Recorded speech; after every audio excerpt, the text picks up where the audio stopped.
दिल्ली के मुख्यमंत्री अरविंद केजरीवाल को दिल्ली हाईकोर्ट से एक बार फिर बड़ा झटका लगा है। हाईकोर्ट ने उन्हें मिली जमानत पर रोक लगा दी है। दरअसल ट्रायल कोर्ट के आदेश पर रोक की मांग वाली ईडी की याचिका पर दिल्ली हाईकोर्ट ने 25 जून को फैसला सुनाया। हाईकोर्ट ने केजरीवाल को जमानत देने से इनकार कर दिया। इसका मतलब है कि कथित शराब घोटाले में गिरफ्तार दिल्ली के मुख्यमंत्री अरविंद केजरीवाल को अभी जेल में ही रहना होगा। आपको बता दें कि ईडी ने कोर्ट में ट्रायल कोर्ट के आदेश को दोषपूर्ण बताते हुए कहा था कि केजरीवाल को राहत नहीं मिलनी चाहिए। केजरीवाल को निचली अदालत ने 20 जून को जमानत दी थी, जिसके बाद 21 जून को ईडी ने मुख्यमंत्री को जमानत दिए जाने को चुनौती देते हुए दिल्ली हाईकोर्ट का रुख किया। लेकिन अब हाईकोर्ट ने मंगलवार को फैसला सुनाते हुए जमानत पर स्टे लगा दिया है। हाईकोर्ट ने अपने आदेश में कहा कि ईडी ने जो कहा कि विशेष अदालत ने कहा है कि इतनी बड़ी फाइल यानी सभी दस्तावेजों को पढ़ना मुश्किल है। राउज एवेन्यू कोर्ट की यह टिप्पणी सही नहीं है। उच्च न्यायालय ने कहा कि ईडी की दलीलें सुनी जानी चाहिए थी, जो कि विशेष अदालत ने नहीं किया। हाईकोर्ट ने कहा कि ऐसा लग रहा है कि पीएमएलए की धारा 45 पर विचार नहीं किया गया। ये निचली अदालत के आदेश में खामी है। इससे पहले ईडी ने कोर्ट में कहा था कि जज ने दस्तावेजों को देखे बिना और जांच एजेंसी को दलीलें पेश करने का पर्याप्त मौका दिए बिना केजरीवाल को जमानत दे दी। देखिए, हम पहले ही सुप्रीम कोर्ट में हैं। जो इंटरिम स्टे मिला था उसके खिलाफ हम ऑलरेडी सुप्रीम कोर्ट में चैलेंज कर चुके हैं। ये आज का जो जजमेंट है उसी लाइन पे है। तो क्योंकि हम ऑलरेडी सुप्रीम कोर्ट में जो इंटरिम स्टे है उसका चैलेंज जो है कल के लिए लिस्टेड है, तो आज हम इस ऑर्डर की कॉपी के साथ में एप्लीकेशन फाइल कर रहे हैं सुप्रीम कोर्ट में कि इसको जो है कंसिडर किया जाए, इस चैलेंज को भी।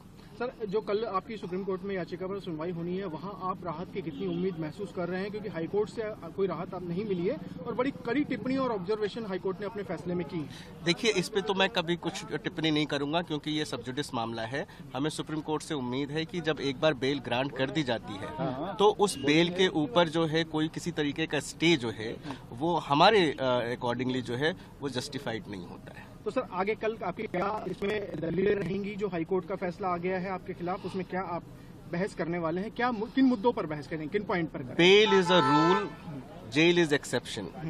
Bell once granted can not be cancelled in a routine manner. High court ने अपने आपको बता दें कि ट्रायल कोर्ट की स्पेशल जज न्यायबिंदु ने 20 जून को केजरीवाल को जमानत दे दी थी।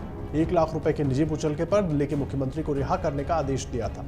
देश न छोड़ने और गवाहों या सबूतों को प्रभावित न करने जैसी शर्तों के साथ अदालत आम आदमी पार्टी के राष्ट्रीय संयोजक को अदालत की तरफ से यह राहत दी गई थी। गुरुवार रात करीब 8 बजे आए फैसले के बाद शुक्रवार को केजरीवाल को रिहा होना था।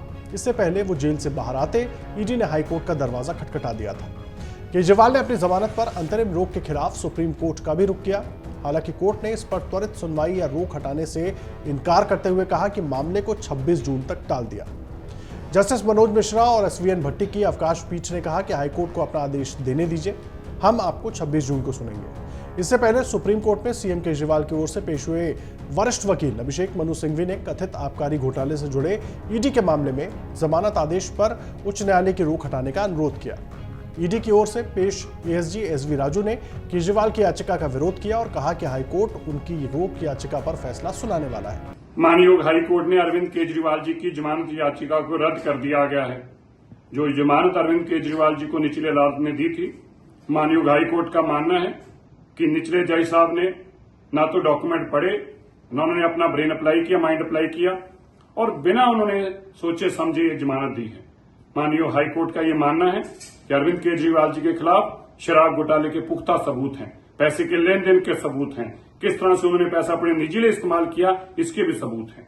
और मैं बार बार कहता आया हूं, अरविंद केजरीवाल जी दिल्ली के अंदर ऐसे मुख्यमंत्री हैं जो लालू प्रसाद यादव जी के बाद सबसे लंबे समय जेल में रहेंगे। अरविंद केजरीवाल जी ने एक घोटाला नहीं किया, अभी तो एक घोटाले का हिसाब शुरू हुआ है। अरविंद केजरीवाल जी ने अनेकों ऐसे घोटाले किए हैं। इसलिए आज से कोर्ट की जजमेंट के बाद एक बात स्पष्ट है, अरविंद केजरीवाल जी भ्रष्ट हैं। आपको बता दें कि सीएम केजरीवाल को 21 मार्च को ईडी ने इस आरोप में गिरफ्तार किया था कि वो कुछ शराब विक्रेताओं को फायदा पहुंचाने के लिए 2021-22 की अब समाप्त हो चुकी दिल्ली आबकारी नीति में जानबूझकर खामियां छोड़ने की साजिश का हिस्सा थे। ईडी ने आरोप लगाया कि शराब डीलरों से प्राप्त रिश्वत का इस्तेमाल गोवा में आम आदमी पार्टी के चुनावी कैंपेन के लिए किया गया और पार्टी के राष्ट्रीय संयोजक होने के नाते केजरीवाल व्यक्तिगत रूप से और अप्रत्यक्ष रूप से धन शोधन के अपराध के लिए उत्तरदायी है। केजरीवाल ने आरोपों से इनकार किया है और ईडी पर जबरन वसूली का रैकेट चलाने का आरोप लगाया है। अगर आप ये वीडियो YouTube पर देख रहे हैं तो हमारे चैनल को सब्सक्राइब करें और बेल आइकन को दबाना ना भूलें। अगर आप Facebook पर ये वीडियो देख रहे हैं तो हमारे पेज को लाइक करें।